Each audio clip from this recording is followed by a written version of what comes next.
And we continue on page 89. Extraordinary feats. This one is extraordinary balance. Peter First, anthropologist, tells of a shamanistic demonstration he and some students witnessed in 1966 while studying the Huichol Indians of north central Mexico. The shaman, Raymond Medina Silva, took the anthropologists and members of the tribe to a spectacular waterfall that he said was specially for shamans. He then took off his sandals and proceeded to demonstrate the meaning of balance to a shaman. First writes that he proceeded to leap, fly, might be more appropriate, from one rock to another, with arms stretched wide, often landing but a few inches from the slippery edge. ... Or he would stand motionless at the extreme limit of a massive rock, wheel about suddenly and make a great leap to the other side of the rushing water, never showing the slightest concern about the obvious danger that he might lose his balance and fall into space. In the book Tales of Power, Carlos Castaneda,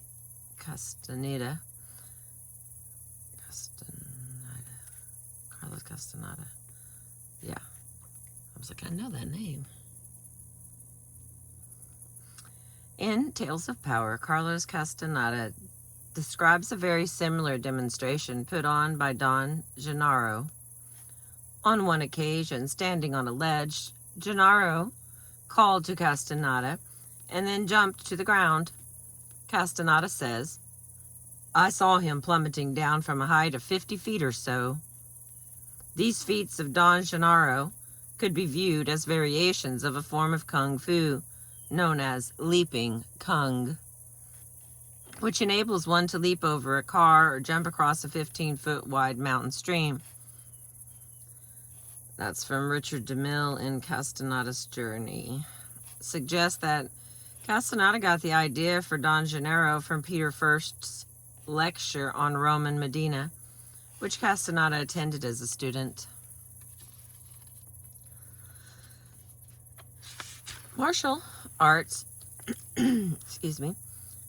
student John Gilby once witnessed a similar feat. An adept named Cho called to him from an opening window on the 3rd floor of a building, telling Gilby he would leap down beside him.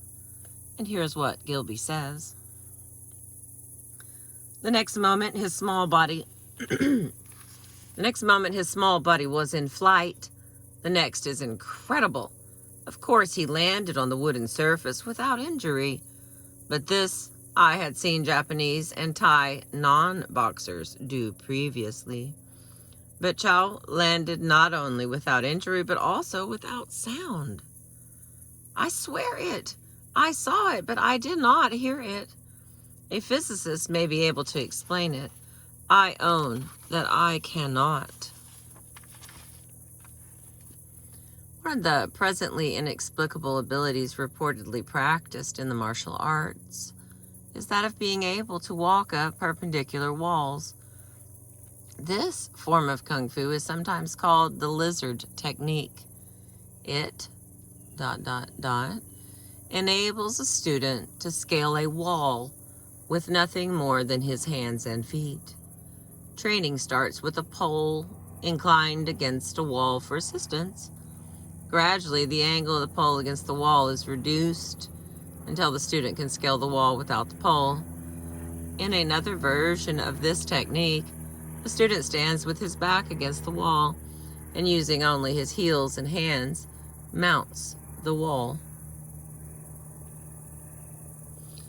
It is also called wall climbing, kung, or gecko crawling, the gecko being a small lizard. Here is another account of this remarkable feat. ... Anyone well versed in this art can, with his back against a wall, move freely on and along the surface, horizontally and vertically, by using the controlled strength of his heels and elbows. While perfection of this kung is indeed similar to a gecko darting as a matter of routine up virtually any wall, it certainly is not easy for humans to master precarious wall climbing, which often threatens to create great insecurity or instability. Generously estimating 1 out of 100 students might consummate this kung. All right, now the next category is extraordinary ease. A culminating experience in sports is the state of effortlessness that athletes achieve at special moments. Feats that are usually demanding and taxing, even exhausting, are accomplished with ease. This seeming effortlessness is a feature often noted by spectators. Grantland Rice describes Red Grange's running ability on the football field as follows. He runs with almost no effort as a shadow flits and drifts and darts. There is no gathering of muscle for an extra lunge. There is only the effortless, ghost-like weave and glide upon effortless legs. But the case for effortlessness in peak sports performance need not rest on second-hand observations, which are often made with the proviso, he makes it look easy, implying that although it may look simple enough, for example, to hit a golf ball 350 yards, it is not really easy to do it. But first-hand accounts from many athletes suggest that at certain moments, it actually is as easy to perform as it looks. Warren Spahn, after pitching his first no-hitter, said, "It was one of the easiest games I ever pitched. Everything seemed easy. I didn't think about it until after the fifth, and then I figured I'm over the hump and it's downhill." Bobby Jones, who impressed spectators by the ease with which he hit a golf ball, insists, and here's what Bobby Jones insists, "Of all the times that I have struggled around the golf course, there are a few easy rounds that stand out in my memory. Strangely, perhaps one thing stands out about all these rounds. I had precisely the same feel on each occasion. I was conscious of swinging the club easily, and yet without interruption. I had to make no special effort to do anything."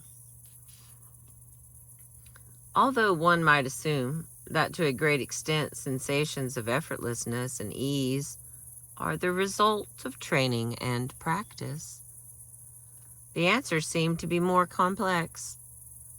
Mountain climber Lionel Terray writes of his experience after weeks of climbing. "By this time we were so fit and acclimatized, both mentally and physically, to living in high mountains, that we had virtually overcome the normal human inadaptation to such surroundings. Our ease and rapidity of movement had become, in a sense, unnatural, and we had practically evolved into a new kind of alpine animal, halfway between the monkey and the mountain goat. We could run uphill for hours, climb faces as though they were steep ladders, and rush down gullies in apparent defiance of the laws of gravity. The majority of climbs seemed child's play, which we could do without any particular effort, in half or a third of the time taken by an ordinary good party." By themselves, these accounts of extraordinary strength, speed and balance, and ease are too few to merit acceptance as fact. However, they are internally consistent enough to suggest that similar abilities are being described. If such abilities do exist, we would be foolish to reject them just because they fly in the face of what we have been conditioned to expect. If the experiences in this book demonstrate anything, it is that we must not set limits on what is possible. All right. Let's see what I got left here. Now, psychokinesis. There's this whole entire thing. Okay, the next part I'll read you, not today or not right this minute anyway, is energy reaching out, and it's going to be about psychokinesis.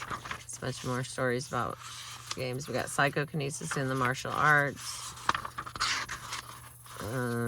elusiveness, uncanny suspension, and that'll be it. And then the next part will be the invisible barrier. So I appreciate you. This is Manfred Water Supply. Thank you for being with me.